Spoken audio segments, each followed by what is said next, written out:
Welcome to the channel physics में रिजी। Class 12th आप प्रैक्टिकल में गैल्वेनोमीटर का बहुत यूज़ करते हो पोटेंशियोमीटर में, मीटर ब्रिज में to get null point position. और इसी गैल्वेनोमीटर को कन्वर्ट करके ही बनता है एमीटर और वोल्टमीटर। तो गैल्वेनोमीटर से एमीटर बनाएंगे और वोल्टमीटर बनाएंगे तो क्या क्या चेंजेस करने पड़ेंगे, और क्यों नहीं हम गैल्वेनोमीटर से ही डायरेक्टली करंट और वोल्टेज मेज़र कर लेते। आज इन्हीं सब बातों पर चर्चा करूंगी, तो वीडियो शुरू से आखिरी तक जरूर देखिएगा। और हाँ, जो लोग नए हैं चैनल को जरूर सब्सक्राइब कर लें। किसी सर्किट में बहने वाली करंट और उसके किसी दो पॉइंट्स के बीच में पोटेंशियल डिफरेंस, दोनों को क्या हम गैल्वेनोमीटर यूज़ करके मेज़र कर सकते हैं? नहीं, एग्जैक्ट मेज़रमेंट नहीं होगा। गैल्वेनोमीटर की कॉइल का जो रेजिस्टेंस है वो अगर करंट नापने के लिए हम यूज़ करेंगे गैल्वेनोमीटर का तो उसको अल्टर कर देगा, और अगर वोल्टेज पोटेंशियल डिफरेंस नापेंगे तो वो भी एग्जैक्ट मेज़रमेंट नहीं होगा। क्यों नहीं होगा वो जानेंगे।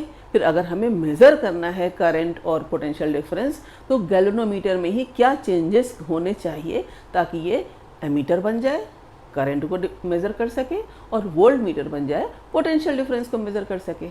आइए सिलसिलेवार तरीके से एक एक करके समझते हैं, क्योंकि वोल्ट मीटर, एमीटर, गैल्वेनोमीटर ये सब आपके लिए बहुत ज़रूरी है जानना। इनका आप यूज़ प्रैक्टिकल में करते हैं। ओम्स लॉ में जो कंडक्टर है उसकी सीरीज़ में एमीटर, पैरेलल में वोल्ट मीटर जोड़ के ही तो आप निकालते हैं वोल्टेज और करंट की वैल्यू और ग्राफ प्लॉट करते हैं। तो वाइवा में पूछा जाता है वोल्ट मीटर पैरेलल में क्यों लगा, एमीटर सीरीज़ में क्यों लगा, कैसे बनता है, तो आप क्या जवाब देंगे? तो आइए देखिए। मान लेते हैं किसी सर्किट में करंट आई आ रही है और उसे किसी पार्ट के बीच का पोटेंशियल डिफरेंस V है, हमें दोनों मेज़र करने हैं। अब अगर हम गैल्वेनोमीटर से मेज़र करने चलते हैं तो क्या दिक्कत आती है, क्या एग्जैक्ट मेज़रमेंट हो पाता है कि नहीं, और अगर नहीं हो पाता तो उसमें हम क्या चेंजेस करें ताकि करंट और पोटेंशियल डिफरेंस का सही मेज़रमेंट हो सके। करंट मेज़र करती है कौन सी डिवाइस, एमीटर, और पोटेंशियल डिफरेंस वोल्ट मीटर। यानी कि गैल्वेनोमीटर से एमीटर और वोल्ट मीटर कैसे बनाएंगे, और अगर हम गैल्वेनोमीटर को ही यूज़ कर रहे हैं करंट और पोटेंशियल डिफरेंस नापने के लिए तो क्यों नहीं यूज़ कर पाएंगे। देखिए, मान लेते हैं कि एक सर्किट का पार्ट है ये जिसमें करंट तो आई आ रही है और ए और बी दो पॉइंट के बीच में पोटेंशियल डिफरेंस है V। अब अगर हमें करंट आई मेज़र करनी है तो हमारे पास जो गैल्वेनोमीटर है हम उसको लगा के सोचते हैं कि इससे करंट मेज़र कर लें। गैल्वेनोमीटर में आपको पता है जो कॉइल होती है उस कॉइल का अपना एक रेजिस्टेंस होता है। गैल्वेनोमीटर की कंस्ट्रक्शन में आपने देखा है, उस कॉइल के रेजिस्टेंस को यहाँ G से शो करते हैं, तो ये गैल्वेनोमीटर है। अब देखिए, करंट मेजरिंग डिवाइस कैसे लगाई जाएगी सर्किट में, सीरीज़ में। क्यों लगाई जाएगी? क्योंकि सीरीज़ में पूरी करंट सेम होती है, सीरीज़ में करंट जो है वो कांस्टेंट होती है।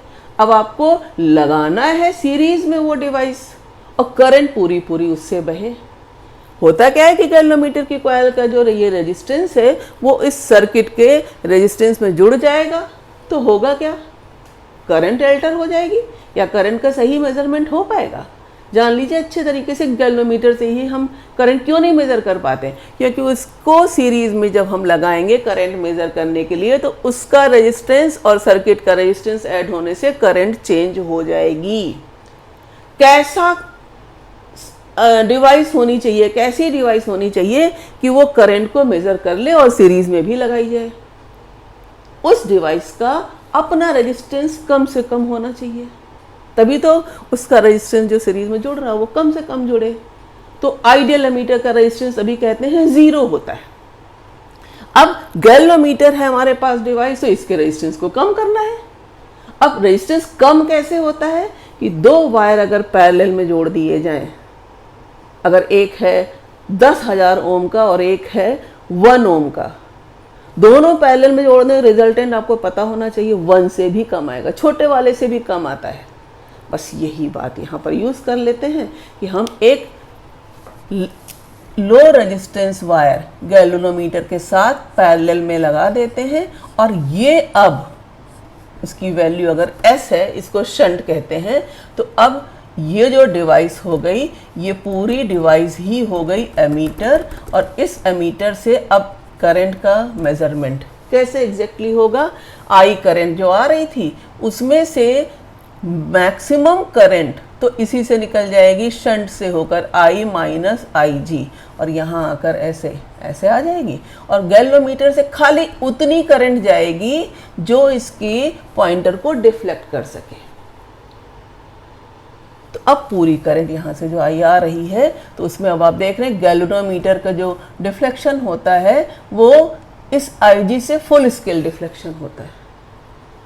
हम करंट को मेज़र कर लेंगे और कितनी वैल्यू का शंट लगाएंगे। अगर हमें आई करंट मेज़र करनी है, कितनी वैल्यू का शंट लगाएंगे, ये कैसे निकालेंगे? न्यूमेरिकल में बहुत पूछा जाता है।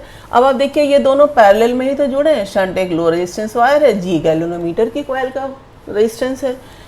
पैरेलल में इसके वोल्टेज कितनी हो जाएगी? इसमें करंट आ रही है आई जी, तो I G into ji equal to इसमें इसका पोटेंशियल डिफरेंस कितना हो जाएगा? S into I minus I जी, तो S into I minus I जी। अब आप इससे देख सकते हैं कि एस की वैल्यू कैसे सेलेक्ट करें, तो हम गैल्वेनोमीटर से एमीटर बना दें स्यूटेबल रेंज का, कितनी करंट हमें मेज़र करनी है। तो I G into G upon I minus I G से हम आई वो वैल्यू है करंट की जो हमें मेज़र करनी है मैक्सिमम, और आई जी वो करंट है जो गैल्वेनोमीटर से जाती है फुल स्केल डिफ्लेक्शन के लिए। कितना suitable value of S shunt वो हम निकाल सकते हैं। ये बन गया गैल्वेनोमीटर से एमीटर। गैल्वेनोमीटर में अगर शंट लगा के हमने इसके रेजिस्टेंस को कम किया है तब तो पूरी करंट इससे मेज़र हो रही है आसानी से। हाँ, अगर गैल्वेनोमीटर को हम डायरेक्ट इसमें लगा देते और हाई करंट होती तो गैल्वेनोमीटर की कॉइल जल भी तो सकती थी। इसलिए शंट लगाने से एक फ़ायदा और होता है कि मैक्सिमम अमाउंट ऑफ करंट तो शंट के थ्रू होकर इधर निकल जाती है। गैल्वेनोमीटर की कॉइल जलने नहीं पाती, उसमें केवल आईजी करंट, मामूली सी करंट वो बह के जाती है जो इसको फुल स्केल डिफ्लेक्शन करा दे और सेफ रखे। अब अगर गैल्वेनोमीटर को ही यूज़ करें इन दो पॉइंट्स ए और बी के बीच का पोटेंशियल डिफरेंस मेज़र करने के लिए। अब पोटेंशियल डिफरेंस कैसे मेज़र किया जाता है? जो डिवाइस है वो पैरेलल में लगाई जाती है। क्यों? क्योंकि पैरेलल में वोल्टेज सेम रहती है। तो अब यहाँ पर हम मान लेते हैं कि यहाँ ए और बी के बीच पोटेंशियल डिफरेंस मेज़र करना है, तो हम गैल्वेनोमीटर को ऐसे लगा दें इसके बीच में। क्या होगा? फिर वही बात कि जो इस सर्किट के रेजिस्टेंस में गैल्वेनोमीटर का कॉइल का रेजिस्टेंस पैरेलल में जुड़ जाएगा। रेजिस्टेंस जुड़ जाएगा तो करंट में फ़र्क पड़ेगा। तो क्या हम इस टोटल V को मेज़र कर पाएंगे? जब रेजिस्टेंस जुड़ जाएगा तो जिसमें करंट जो जा रही है पूरी करंट इसी में जाए तभी तो I इंटू आर जो V है वही तो मेज़र होगा। और पूरी करंट ना मेज़र करके कुछ करंट इसमें चली आए कि हो सकता है इसके कंपैरिजन में गैल्वेनोमीटर की कॉइल का रेजिस्टेंस कम हो तो करंट ज़्यादा हिस्सा तो इसी में चला जाएगा, तो कम हिस्सा करंट का जाएगा तो I इंटू ये रेजिस्टेंस ही तो मेज़र होगा। और हमें क्या मेज़र करना है? पूरा ये वाला रेजिस्टेंस V जो पूरी करंट I इस रेजिस्टेंस से होकर जा रही है।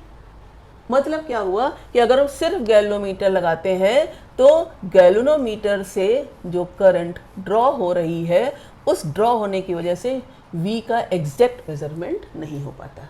गैल्वेनोमीटर में करंट कम से कम आए जो केवल इसकी फुल स्केल डिफ्लेक्शन को कर सके, बाकी करंट इसमें ना आए, पूरी करंट इसमें जाए तभी I इंटू आर का मेजरमेंट होगा। पूरी करंट इसमें जाए इसमें ना आए यानी इसका रेजिस्टेंस क्या हो? ज़्यादा हो। बस यही है वोल्टमीटर का प्रिंसिपल। वोल्टमीटर बनाने को कहा जाए कि गैल्वेनोमीटर से कैसे बनाएंगे तो आपको याद रखना पड़ता है कि नहीं गैल्वेनोमीटर के संग हम एक हाई रेजिस्टेंस सीरीज़ में जोड़ दें। वोल्टमीटर जो आइडियल वोल्टमीटर कहा जाता है उसका रेजिस्टेंस इनफाइनाइट होता है, तो वोल्टमीटर का रेजिस्टेंस हाई क्यों होना चाहिए? आपको यहाँ समझ में आ गया होगा कि अगर अब इसके साथ हम एक हाई रेजिस्टेंस सीरीज़ में जोड़ दें, अब ये रेजिस्टेंस बढ़ गया तो करंट बस कम से कम आएगी, बाकी पूरी करंट मेज़र हो जाएगी। इसके क्रॉस अगर हम जाएगी तो I इंटू जो रेजिस्टेंस है वो V है वो हम मेज़र कर लेंगे। कितनी करंट इससे जाएगी? सिर्फ IG, वही करंट जो full scale deflection of galvanometer देती। कम से कम करंट जाए और ये अब जो डिवाइस बन गई galvanometer connected with high resistance in series में लगाएंगे तभी तो रेजिस्टेंस जुड़ के ज़्यादा होगा। तो ये किसका डायग्राम है? डॉटेड लाइन के अंदर जो बना हुआ है ये है वोल्टमीटर का। अब ये वोल्ट मीटर क्या करेगा कि करंट इसके अंदर केवल IG आएगी और उससे exact measurement of voltmeter voltage potential difference between A and B वो कैसे करेगा। V इक्वल टू क्या लिखेंगे हम, IG into G plus R. देखिए V इक्वल टू क्या होगा, IG into G plus R. अब इससे हम R की वैल्यू निकाल सकते हैं कि हमें किस रेंज को नापना है पोटेंशियल डिफरेंस की, तो कितनी वैल्यू ऑफ रेजिस्टेंस गैल्वेमीटर के संग सीरीज में जोड़कर वोल्ट मीटर बनाएं। तो इसी से हम निकाल सकते हैं कि R इक्वल टू किसके बराबर हो जाएगा, तो आपके पास R इक्वल टू किसके बराबर आ जाएगा, V minus I G into G upon I जी।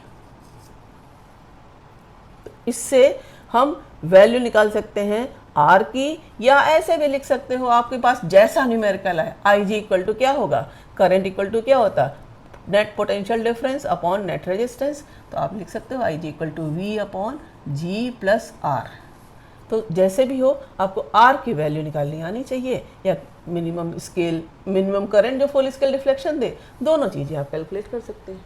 तो उम्मीद करती हूँ गैल्वेमीटर से हम करंट और वोल्टेज का मेजरमेंट क्यों नहीं कर सकते और उससे एमीटर वोल्टमीटर कैसे बनाएंगे, ये आपको समझ में आ गया होगा। Thank you.